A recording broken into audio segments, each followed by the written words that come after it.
This station was almost forgotten by the city, swallowed by dust, rust, and the weight of years. A place time had quietly erased. Once, decades ago, crowds flowed through it every morning like currents in a river. Children chased pigeons here. Vendors pushed carts of warm pastry. The sound of arriving trains shook the wall. But life left the place eventually, slipping away so quietly that the city barely noticed. Now the walls were peeling in long, sick curls. The once yellow warning lines on the platform had faded into ghostly smudges. Old posters clung to the walls like tired memory, their letters eroded into shapes rather than words. Everyone said the station had been shut down for structural issues, budget cuts, and irrelevance, but Serena knew that wasn't the truth. Her grandmother knew something darker, something whispered, never explained, which is why Serena was here. At 3 a.m., dragging Malik into a place even stray animals avoided. They had entered through a bent metal gate, half swallowed by vine. The air smelled of damp concrete and iron, a smell Serena recognized but couldn't name. Beneath that scent was something colder,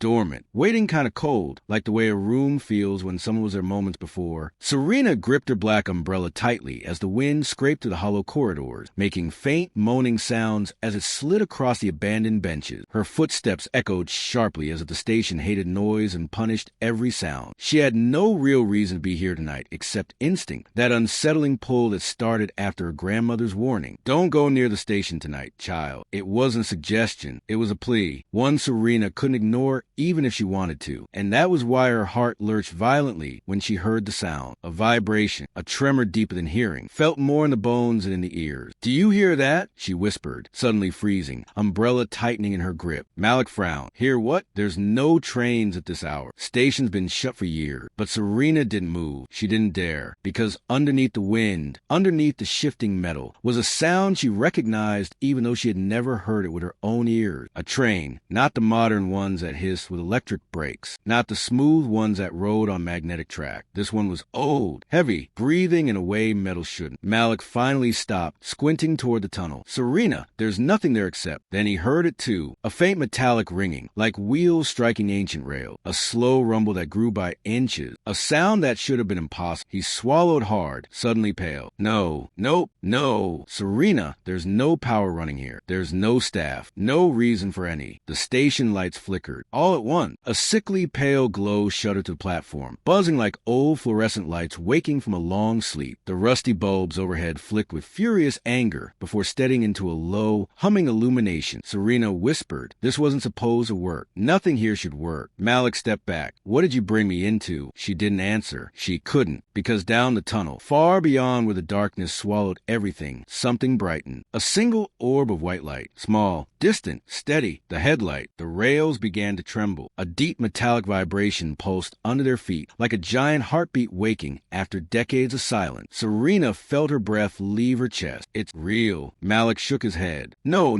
There was a collapse in these tunnels years ago. An accident. Half the line got shut down. No train should even be able to get through. But the light brightened, and the sound grew louder, and the cold wind suddenly surged, sweeping past them with the unmistakable scent Serena smelled only once before. Old perfume, wet coat, cheap coffee in paper cup. The smell of passengers waiting for a train. Except no passengers had waited here in nearly 10 years. The headlight grew brighter until it illuminated the entire tunnel mouth in a glowing white halo. Dust blasted out ahead of it, swirling through the air like ancient ash disturbed from its grave. Serena stepped forward in a trance, hair whipping across her face. Serena, stop! Malik hissed, grabbing her arm. But something else grabbed her attention, a thought rising from her memory like a ghost surfacing. Her grandmother's story. A train that arrived only at 3:03 a.m. A train with no crew. A train that moved without passengers until it came back for them. A train the city tried to forget. Malik's voice shook. Serena! This is the model from that old newspaper article. The accident. The train that... The wind roared as the engine burst out of the tunnel. Silver. Scratched. Burning with cold light. The train glided with a horrifying silence. Its wheels touching the rails but never screeching, never bouncing, as though it wasn't fully there. Serena's mouth fell open. The front cabin was dark, completely empty. No silhouette silhouette of a driver. No control panel light. No movement. Malik's knee buckled. What kind of train moves like that? How? How is it even staying on the track? Serena whispered, "It's not." Not completely. And she was right. The train flickered. Not like bad lighting, but like a bad hologram, fading at the edges, growing fully visible again, then fading once more, as if it was shifting between here and somewhere else. The engine slid to stop exactly in front of them. Too perfectly timed, too precise. Machines this old never stopped smoothly. But this one halted without the slightest shudder. A soft ding chimed overhead. Malik looked up in horror. Serena! They removed the power lines years ago. That speaker can't be working. The sound came again, the exact chime used decades earlier to announce arrival. The sound they both heard in their grandmother's old recording. Then the door slid open. Not jerkily, not grinding like old metal, but perfectly smooth, like something new, something alive. Cold air swept out of the train, brushing across Serena's face like fingers. She gagged. The smell was wrong. Old. Human. Lingering too long in a place without sunlight. She took one trembling step toward the open door. "Serena!" Malik gasped, grabbing her wrist. No, stay away from that thing. But she couldn't. Something inside called her. She peered into the dim cabin. The lights flickered on with a faint blue pulse, revealing rows of empty seats. A thin layer of dust coated everything, except the aisle. That path was spotless, as if many feet had walked it recently. A shudder ran down Serena's spine. Malik whispered, "Look, do you see that? There's movement in the window." She looked up. Her breath collapsed, because reflections, no, not reflections, figures, lined the window, human shaped, sitting, waiting. But the seats inside were empty. Serena stumbled back. "They're still in there." Malik glared. "No one is in there." "Serena, look at the seat." "I'm not talking about seats," she whispered. "I'm talking about what this train remembered." She felt it then, a strange pressure inside her ears, like standing too close to thunder. A low, vibrating hum deepened in the floorboards beneath them. Then she heard it, a whisper, very soft, very close, coming from inside the train. A woman's voice. "Serena." Her blood froze. Malik's eyes widened. No.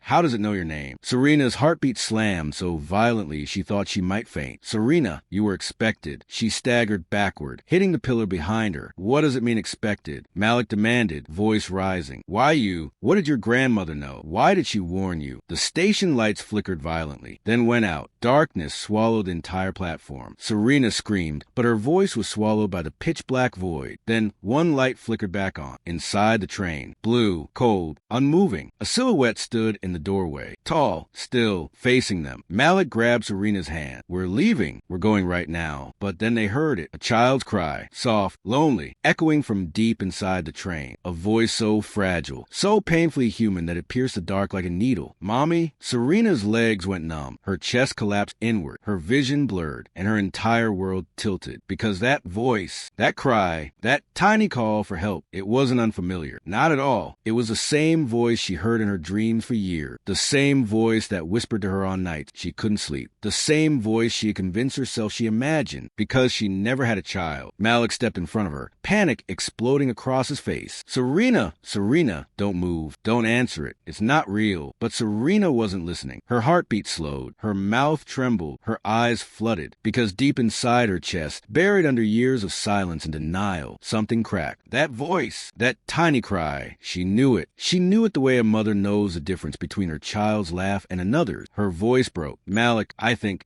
that's my baby." Malik shook her violently. "Serena, stop. You don't have a child. You never." But the child cried again. "Mommy, please." And Serena snapped. She tore her hand from Malik's grip and stepped toward the train. Malik hated how quiet the tunnel felt as they stepped inside. It wasn't the regular kind of quiet. No, this one felt padded, heavy, like the sound was being swallowed before it could even exist. His footsteps didn't echo the way he expected. Serena's didn't either. Their flashlights cut thin beams through the darkness. Dust swirling in the air like old memories being disturbed. "Why are we doing this again?" Malik muttered, even though he already knew the answer. He always asked when he was scared. He never liked the dark, never liked enclosed space, never liked unexplainable things, especially the kind the world shouldn't allow. "Because," Serena whispered, her voice trembling as she swept her light across the walls. "It didn't disappear. It came here." They kept moving deeper, the sound of the city above fading completely. The tunnel stretched forever, curving slightly, like it was purposely leading them somewhere. Malik swallowed. "Serena, trains don't just go ghost mode like that. Something mechanical had to be controlling it. Tracks don't hum unless something triggers them. There's gotta be." His voice stopped. A chill crawled down his back, because there on the dusty tunnel floor were footprints, small ones, not adult size, not Serena's, not his. These were the footprints of a child, a barefoot child, dozens of prints, overlapping, leading deeper into the dark. Serena's breath hitched. Not possible, she whispered. This station's been closed for years. Kids couldn't even get down here. Her light trembled across the ground. The footprints were recent, some still crisp around the edges. Malik's voice was hoarse. No kid was on that train. I didn't see any silhouette. Nothing. It was empty. Serena didn't respond. She was staring at something ahead, something he hadn't noticed yet. The walls were covered in drawing, not painted, scratched. Dozens, maybe hundreds of scratch marks forming crude outlines. Stick figure children, loops that could be balloons or wheels, jagged scribbles that look almost like faces, wide, hollow faces with round eyes. Everyone staring toward the tunnel entrance. Everyone carved at child height. Malik stepped back instinctively. No,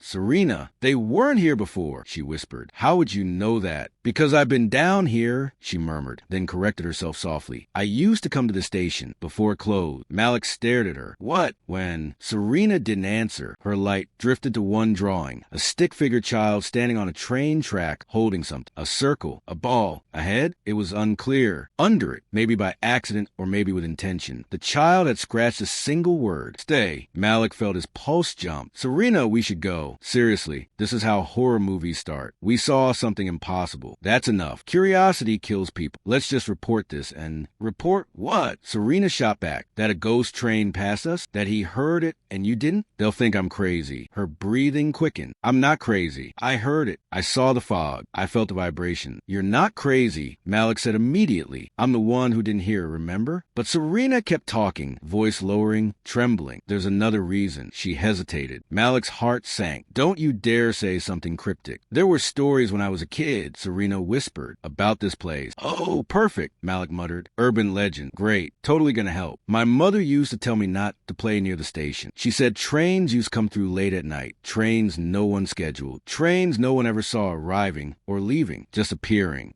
Her voice cracked. Just like that. Malik exhaled slowly. Serena, you're telling me your childhood ghost story just happened live in front of us. I don't know, Serena said, but the tear in her voice said otherwise. I just know those drawings weren't here. And those footprints, she pointed ahead. Malik turned and froze. Because the footprints, those small, bare, child-sized footprints, were starting to overlap more heavily, like the children had gathered in one spot. Then the tracks began. A single trail leading away from the clustered print, as if all those phantom children had run, fast, towards something deeper in the tunnel. Serena stepped toward them automatically, but Malik grabbed her wrist. No, we're not following ghost kids. They might not be ghosts. Oh, right, he snapped. So your options are feral children living secretly in an abandoned station or ghost kid. Neither option screams follow me. But Serena's eyes softened, a strange sadness flickering across them. Malik, you don't understand. If these are the kids from the story, what kid? She hesitated again. The air grew colder, thicker. Then she said it. The missing one. Malik's mouth went dry. Missing what? Children, she whispered. Kids who vanished around the city 20 years ago. They all lived near the station. People said they were playing or walking home or chasing the ice cream truck, and then gone. Malik stared at her like she was telling him the sky was green. How have I never heard this? Because people didn't want to believe the truth, she answered softly. So they turned it into a myth, something to scare kids from wandering too far. She swallowed hard. They called it the 303 train. The silence between them strangled the air. Malik let go of her wrist. He didn't say anything, not for a long moment. Then, Serena, what happened to the missing kid? No one ever found them. His heart sank. So what? The theory is a train. What ate them? No. Serena's eyes glimmered strangely. They say the train carries children who don't want to leave. Malik blinked. Don't want to leave what? The place between here and somewhere else. Nope, Malik muttered. I'm out. I'm actually out. Let's leave. Now. But Serena wasn't listening. She knelt down, touching with a small footprint. They were too perfect, too deliberate, too fresh. They're not ghosts, she whispered. They're not. A faint clang echoed ahead. They froze. This is where we run, Malik whispered, eyes wide. But Serena stood up slowly. No, this is where we find out what's happening. She moved forward, each step slow, deliberate. Malik cursed under his breath, but followed. He always followed. He was terrified, but he wasn't leaving her alone in a nightmare tunnel. The darkness shifted ahead like something was moving, not running, just swaying. Serena's flashlight shook as she lifted it, and then they saw it. A child standing in the middle of the tunnel, bare feet, ragged shirt, head tilted slightly, like he was trying to understand who they were. Malik felt his whole body turn to ice. The boy was maybe 8, maybe younger, hard to tell. His hair was matted. His eyes were wide, glassy, reflecting their flashlight beams like an animal caught in headlights. Serena whispered, "Oh my God!" The boy didn't speak, didn't move, didn't blink, just swayed gently, like a pulse rang through him. Malik whispered, shakily, "Serena, that kid is real. He's real. Oh my God, he's actually real." But then behind them, the ground hummed, faint but familiar, the vibration, the same one Serena felt earlier. Her head snapped to the track. "Malik, no, no, no, no. Tell me that's not what I think it is." Serena grabbed Malik's arm. "The train, it's coming back, but the tracks are dry. We walked on them. Nothing's moving." The boy lifted his hand, very slowly, and pointed toward them. Malik swallowed a scream. "Serena, please, please." No. The boy's mouth opened. No sound came out. No breath, just a silent scream. Then he turned and ran into the deeper darkness. Serena broke free from Malik and sprinted after him. "Serena!" Malik shouted, panicked, bolting after her. The tunnel roared behind them. The hum grew stronger, louder, metallic. Something massive was coming. Something impossible. Serena's breaths were sharp, ragged as she chased the barefoot boy's silhouette bouncing ahead of her. The tunnel walls blurred. The darkness thickened. "Stop!" she yelled. "Wait! Please, wait!" But the boy only ran fast, feet slapping the cold tunnel floor. Malik was gasping behind her. This is insane. "Serena, stop! Stop!" But she didn't. Something in her, some desperate instinct, told her she needed to reach that child, needed to know where he came from, needed answers. The tunnel opened suddenly into a wide chamber, an old switching room, broken lights, abandoned equipment, rusted levers. The boy stopped. Serena stumbled, nearly falling, catching herself on a metal crate. Malik crashed in behind her, panting, terrified. The boy turned toward them. This time, he blinked. His expression softened, just for a second. "Please," Serena begged, stepping closer. "Are you hurt? What's your name? Where are your parents?" The boy opened his mouth. Again, nothing, but he lifted a shaking hand and pointed at something behind them. Serena and Malik turned slowly. The tunnel they came from was glowing, a cold, silver light pulsing like a heartbeat. The rumble shook the ground. Malik whispered, voice cracking, "Serena, please tell me that's not." The train, it was coming, not from far away, not distant, but close, too close. Serena grabbed Malik's arm. "We have to hide, move." They dove behind a rusted control panel, just as a chamber filled with blinding silver light. The train shot past the opening, not fast, not slow, just gliding, silently, a ghost slicing through the air. Serena couldn't breathe as she watched the glowing blur. Malik held his head, whispering prayers. But the strangest part? The train wasn't on the tracks anymore. It was floating inches above them, humming like a heartbeat. Every window was fogged over, except one. A single window cleared, and someone inside pressed their hand against the glass. Small, pale, a child's hand. The boy who had run into the chamber stepped forward, lifting his own hand toward the train, toward the window, mirroring the gesture. Serena's heart cracked. "Who are they?" she whispered. Slowly, the small hand behind the glass slid downward, leaving a streak, a silent message, a warning. Serena's breath shivered as she read it. Malik's voice broke. "Serena, we need to go." But Serena couldn't move, couldn't breathe, because the message, written in fog by a tiny, trembling hand, said only, "Don't stay." The train glided past, humming, fading into the tunnel ahead, until it disappeared completely, leaving only cold air and shaking ground in its wake. The barefoot boy was gone, vanished, as if he had never been there. Malik grabbed Serena's arm hard. "We're leaving now, before that thing comes back." Serena nodded shakily, backing away from the glow-stained tracks. They didn't speak, couldn't speak, not until they reached the platform again, breathless, shaking, covered in dust. The night air hit them like a slap. Malik doubled over, hands on his knees. "We're never talking about this again." Serena didn't answer. She was staring down the dark tunnel, at the place where the silver glow had vanished. Her voice came out barely audible. "Malik, it wasn't trying to hurt us." He looked up at her, exhausted. "What?" "The train." Serena swallowed. "It was warning us." "Warning us about what?" She turned slowly, eyes wide, unsettled, haunted by what she had seen. Her voice dropped to a whisper. "The thing that comes after it." Malik froze. His stomach dropped. His voice trembled. "After it?" Serena nodded one, very slowly. And what she saw, she would never be able to erase.